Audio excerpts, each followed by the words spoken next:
नमस्कार विद्यार्थी मित्रांनो, मराठी जी के या आपल्या यूट्यूब चॅनलवरती सर्वांचे स्वागत आहे। तर पहा विद्यार्थी मित्रांनो, तुमची 26 एप्रिल या दिवशी मुंबई उच्च न्यायालय भरतीचा शिपाई हमाल लिपिक या पदाचा पेपर होणार आहे। तर त्या अनुषंगाने आज आपण काही महत्त्वपूर्ण प्रश्न घेतलेले आहेत। हे प्रश्न पहा तुम्हाला परीक्षेच्या दृष्टिकोनातून महत्त्वपूर्ण ठरणारे असतील। तरी तुम्ही चॅनलवर जर नवीन असाल तर चॅनलला सबस्क्राईब करून ठेवा, कारण तुम्हाला असेच महत्त्वपूर्ण व्हिडिओ नक्कीच बघावयास मिळतील। चला तर मग व्हिडिओला सुरुवात करूया। तर पहा प्रश्न क्रमांक पहिला, फेब्रुवारी 2026 पर्यंतच्या माहितीनुसार भारतातील कोणत्या राज्यामध्ये सर्वाधिक रामसर स्थळे आहेत? विद्यार्थी मित्रांनो, प्रश्नाचं जर उत्तर येत असेल तर कमेंट बॉक्समध्ये देण्याचा प्रयत्न करीत राहा। या प्रश्नाचं उत्तर होईल ऑप्शन क्रमांक 2 तामिळनाडू। तर फेब्रुवारी 2026 पर्यंतच्या माहितीनुसार भारतातील तामिळनाडू या राज्यामध्ये सर्वाधिक म्हणजेच 20 रामसर स्थळे आहेत। किती? तामिळनाडू या राज्यामध्ये एकूण 20 रामसर स्थळे आहेत। तर उत्तर प्रदेश या राज्यामध्ये पहा एकूण 11 किती? उत्तर प्रदेश या राज्यामध्ये एकूण 11 रामसर स्थळे आहेत। तर आपल्या महाराष्ट्र राज्यामध्ये पहा एकूण 3 किती? आपल्या महाराष्ट्र राज्यामध्ये एकूण 3 रामसर स्थळे आहेत। तर ते 3 रामसर स्थळे कोणकोणते आहेत तर ते पाहूया। तर पहिला आहे पहा नांदूर मधमेश्वर। काय आहे? नांदूर मधमेश्वर पहिला आहे नांदूर मधमेश्वर, जे की हे पहा नाशिक या जिल्ह्यामध्ये आहे। कोणत्या? नाशिक या जिल्ह्यामध्ये असून हे पहा महाराष्ट्रातील पहिले रामसर स्थळ आहे। दुसरं आहे पहा लोणार सरोवर। दुसरं कोणतं आहे? लोणार सरोवर, जे की हे पहा बुलढाणा या जिल्ह्यामध्ये आहे। कोणत्या? बुलढाणा या जिल्ह्यामध्ये आहे। आणि तिसरं आहे पहा ठाणे खाडी फ्लेमिंगो अभयारण्य। काय आहे?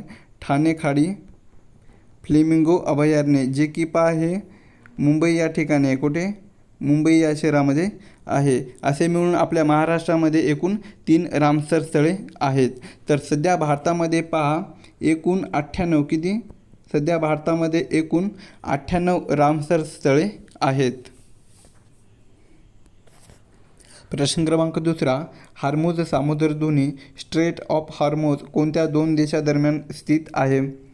या प्रश्नाचं उत्तर होईल ऑप्शन क्रमांक 3 इराण आणि ओमान। तर हार्मुझ ही जी सामुद्रधुनी आहे तर ती पार्शियन आखात आणि ओमानचे आखात यांना जोडते। तर जगातील एकूण खनिज तेलाच्या सुमारे पहा 20% किती? सुमारे 20% वाहतूक ही हार्मुझ सामुद्रधुनी या मार्गाने होते।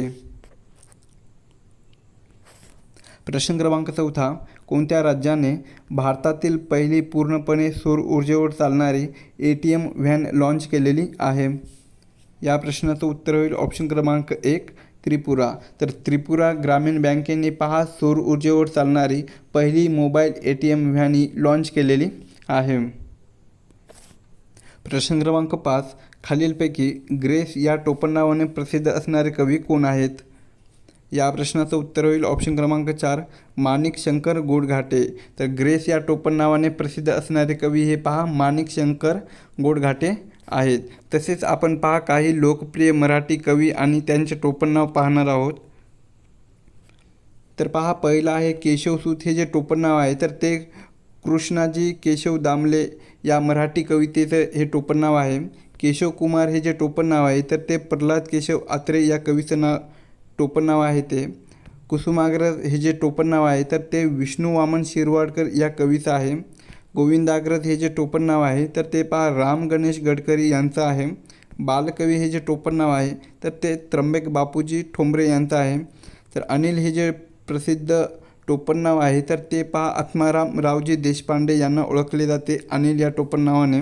आणि निराला हे जे टोपणनाव आहे तर ते सूर्यकांत त्रिपाठी या मराठी कवीचे निराला हे टोपणनाव आहे। प्रश्न क्रमांक 6, घरगुती वापरात असलेला LPG गॅसचे पूर्ण रूप म्हणजे फुल फॉर्म काय आहे? तर घरगुती वापरात असलेला LPGचा फुल फॉर्म हा पहा ऑप्शन क्रमांक 1 लिक्विफाईड पेट्रोलियम गॅस। काय होईल? LPGचा फुल फॉर्म हा लिक्विफाईड पेट्रोलियम गॅस असा होतो। तर घरगुती सिलेंडरमध्ये मुख्यत्वे कोणता वायू असतो तर तो प्रोपेन। कोणता असतो? प्रोपेन आणि ब्यूटेन। कोणता असतो? प्रोपेन आणि ब्यूटेन हे 2 वायू असतात. प्रश्न क्रमांक 7. पश्चिम बंगाल आणि तामिळनाडूला जोडणारी कोणती नवीन अमृत भारत एक्सप्रेस सुरू करण्यात आलेली आहे? या प्रश्नाचं उत्तर होईल ऑप्शन क्रमांक 3 न्यू जलपाईगुडी तिरुचिरापल्ली. तर पश्चिम बंगाल आणि तामिळनाडू या 2 राज्यांना जोडणारी न्यू जलपाईगुडी तिरुचिरापल्ली या 2 शहरांमध्ये नवीन अमृत भारत एक्सप्रेस सुरू करण्यात आलेली आहे. प्रश्न क्रमांक 8. पुढीलपैकी छोडो भारत चळवळ कोणत्या वर्षी सुरू झाली? या प्रश्नाचं उत्तर होईल ऑप्शन क्रमांक 4 1942. म्हणजेच 8 ऑगस्ट 1942 या दिवशी महात्मा गांधींनी मुंबई या शहरामध्ये कुठे मुंबईतील ग्वालियर टँक या मैदानावर महात्मा गांधींनी छोडो भारत चळवळ ही सुरू केलेली होती. तर महात्मा गांधींनी छोडो भारत चळवळी दरम्यान करा किंवा मरा हा संदेश या चळवळी दरम्यान त्यांनी दिलेला होता. प्रश्न क्रमांक 9. कोणार्क सूर्यमंदिर हे भारतातील कोणत्या राज्यामध्ये स्थित आहे? तर ऑप्शन क्रमांक 2 पहा ओडिसा. तर कोणार्क हे जे सूर्यमंदिर आहे तर ते भारतातील ओडिसा या राज्यामध्ये स्थित आहे. तर कोणार्क हे जे सूर्यमंदिर आहे तर याला पहा ब्लॅक पॅगोडा या नावाने ओळखले जाते. कोणत्या? ब्लॅक पॅगोडा या नावाने ओळखले जाते. तसेच पहा कोणार्क हे जे सूर्यमंदिर आहे तर ते पहा 13व्या शतकामध्ये कोणत्या 13व्या शतकामध्ये राजा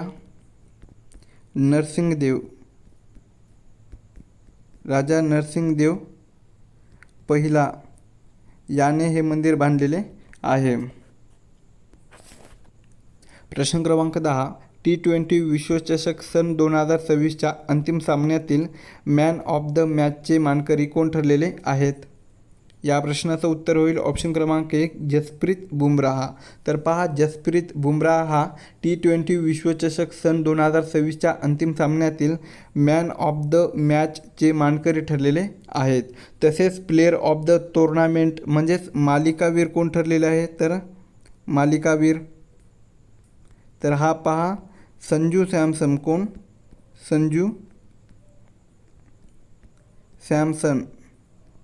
संजू सॅमसन हा प्लेयर ऑफ द टुर्नामेंट ठरलेला आहे. प्रश्न क्रमांक 11. मानवी रक्तातील ऑक्सिजन वहन करण्याचे मुख्य कार्य कोणत्या घटकाद्वारे केले जाते? तर ऑप्शन क्रमांक 4 हिमोग्लोबिन.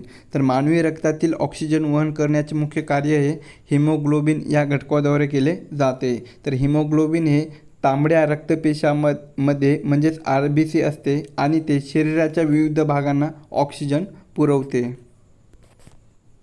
प्रश्न क्रमांक 12. महात्मा गांधीजीचा जन्म हा खालीलपैकी कोठे झालेला आहे? तर ऑप्शन क्रमांक 2 पहा पोरबंदर. जे की हे जे ठिकाण आहे पोरबंदर तर ते गुजरात या राज्यामध्ये आहे. कुठे? गुजरात. तर महात्मा गांधी यांचा जन्म हा 2 ऑक्टोंबर 1869 मध्ये. कधी?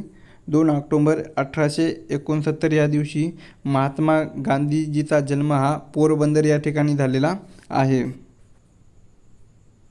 प्रश्न क्रमांक 13. रायगड जिल्ह्यात खालीलपैकी कोणता किल्ला आढळत नाही? या प्रश्नाचं उत्तर होईल ऑप्शन क्रमांक 3 अजिंक्यतारा. तर रायगड जिल्ह्यामध्ये अजिंक्यतारा हा किल्ला आढळत नाही. तर अजिंक्यतारा हा जो किल्ला आहे तर तो पहा सातारा या जिल्ह्यामध्ये आहे. कुठे? सातारा या जिल्ह्यामध्ये आहे. तर कर्नाक, द्रोणागिरी आणि रायगड हे जे 3 किल्ले आहेत तर ते रायगड या जिल्ह्यामध्ये आहेत. प्रश्न क्रमांक 14. शबरी घरकुल योजना पुढीलपैकी कोणत्या समाजासाठी आहे? तर ऑप्शन क्रमांक 2 पहा अनुसूचित जमात. तर अनुसूचित जमातीमध्ये पहा आदिवासी हा समाज येतो. कोणता? आदिवासी. तर आदिवासी कुटुंबांना हक्काचे घर उपलब्ध करून देण्यासाठी शबरी घरकुल ही योजना महाराष्ट्र शासनाने राबवलेली आहे. प्रश्न क्रमांक 15. खालीलपैकी कोणास गुप्त राजघराण्याचा संस्थापक म्हणून ओळखला जातो? तर ऑप्शन क्रमांक 3 पहा श्रीगुप्त. तर श्रीगुप्त हा गुप्त राजघराण्याचा संस्थापक म्हणून ओळखला जातो. प्रश्न क्रमांक 16. पुढीलपैकी कोण पंचायत समितीतील प्रमुख प्रशासकीय अधिकारी म्हणून ओळखला जातो? तर ऑप्शन क्रमांक 1 पहा गट विकास अधिकारी, यालाच पहा BDO म्हणून ओळखला जातो. तर गट विकास अधिकारी हा पंचायत समितीतील प्रमुख प्रशासकीय अधिकारी म्हणून ओळखला जातो. तर राजकीय प्रमुख म्हणून कोण ओळखला जातो? राजकीय प्रमुख म्हणून, तर राजकीय प्रमुख म्हणून पहा सभापती यांना ओळखले जाते. कुणास? सभापती. सभापती यांना राजकीय प्रमुख म्हणून ओळखला जातो. प्रश्न क्रमांक 17. सन 2011च्या जनगणनेनुसार भारतातील कोणत्या राज्यात सर्वाधिक स्त्री पुरुष प्रमाण आहे? तर ऑप्शन क्रमांक 1 पहा केरळ. तर भारतातील केरळ या राज्यामध्ये पहा 2011च्या जनगणनेनुसार सर्वाधिक स्त्री पुरुष प्रमाण आहे. तर केरळ या राज्यामध्ये पहा दर 1000 पुरुषामागे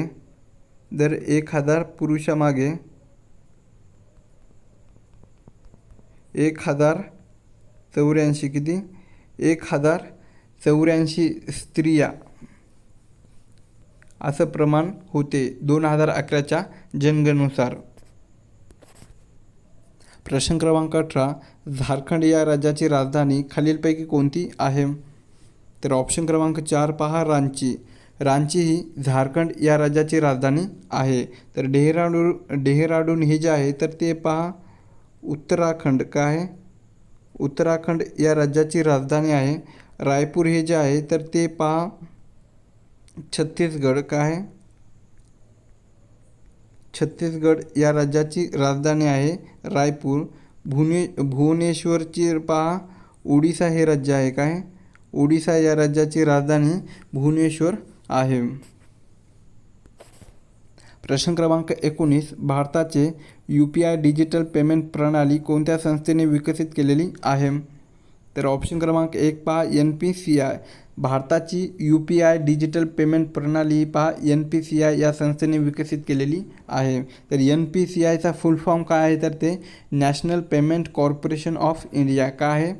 national payment corporation of India ही या NPCIचा फुल फॉर्म आहे. तर NPCI ही जी संस्था आहे तर ही पहा 2016मध्ये कधी? 2016मध्ये या संस्थेने UPI डिजिटल पेमेंट प्रणाली सुरू केलेली होती. प्रश्न क्रमांक 20. भारतातील कोणते शहर हे उद्यानाचे शहर म्हणून ओळखले जाते? या प्रश्नाचं उत्तर होईल ऑप्शन क्रमांक 3 बंगळुरू. तर भारताचे पहा बंगळुरू हे जे शहर आहे तर ते उद्यानाचे शहर म्हणून ओळखले जाते. प्रश्न क्रमांक 21. यक्षगान ही कोणत्या राज्याची लोकप्रिय पारंपरिक नृत्यकला आहे? तर ऑप्शन क्रमांक 4 पहा कर्नाटक. यक्षगान ही पहा कर्नाटक या राज्याची लोकप्रिय पारंपरिक नृत्यकला आहे. प्रश्न क्रमांक 22. HbA1c ही चाचणी खालीलपैकी कोणत्या आजारासाठी केली जाते? तर ऑप्शन क्रमांक 3 पहा मधुमेह. तर HbA1c ही चाचणी मधुमेह या आजारासाठी केली जाते. तर HbA1c ही जी चाचणी आहे तर ती मागील 3 महिन्यातील रक्तातील साखरेची सरासरी पातळी मोजण्यासाठी केली जाते. प्रश्न क्रमांक 23. भारतीय संविधानातील आणीबाणी काळात मूलभूत हक्काचे निलंब तत्त्व हे कोणत्या देशाच्या संविधानावरून स्वीकारण्यात आलेले आहे? या प्रश्नाचं उत्तर होईल ऑप्शन क्रमांक 4 जर्मनीचे वायरमन संविधान. तर पहा आपल्या भारतीय संविधानातील आणीबाणी काळामध्ये मूलभूत हक्काचे निलंब तत्त्व हे जे आहे तर ते पहा जर्मनीचे वायरमन संविधान या देशाच्या संविधानावरून ते स्वीकारण्यात आलेले आहे. प्रश्न क्रमांक 24. जिम कॉर्बेट राष्ट्रीय उद्यान खालीलपैकी कोणत्या राज्यामध्ये आहे? तर ऑप्शन क्रमांक 3 पहा उत्तराखंड. जिम कॉर्बेट राष्ट्रीय उद्यान हे उत्तराखंड या राज्यामध्ये आहे.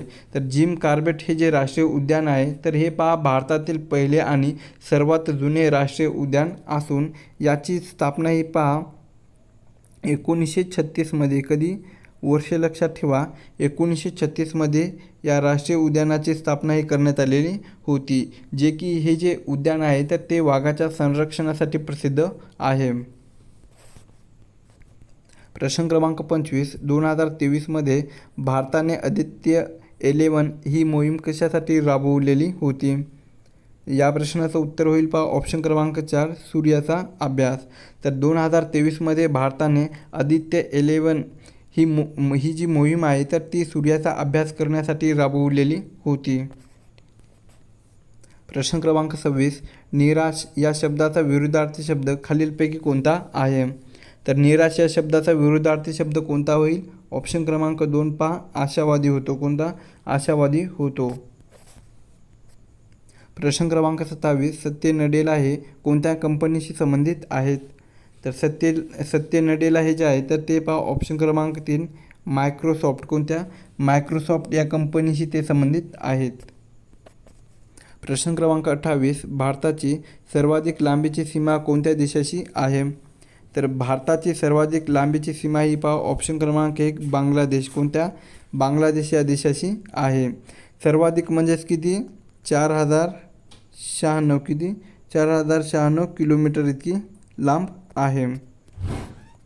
प्रश्न क्रमांक 29 मराठी भाषा गौरव दिन कोणत्या तारखेला साजरा केला जातो?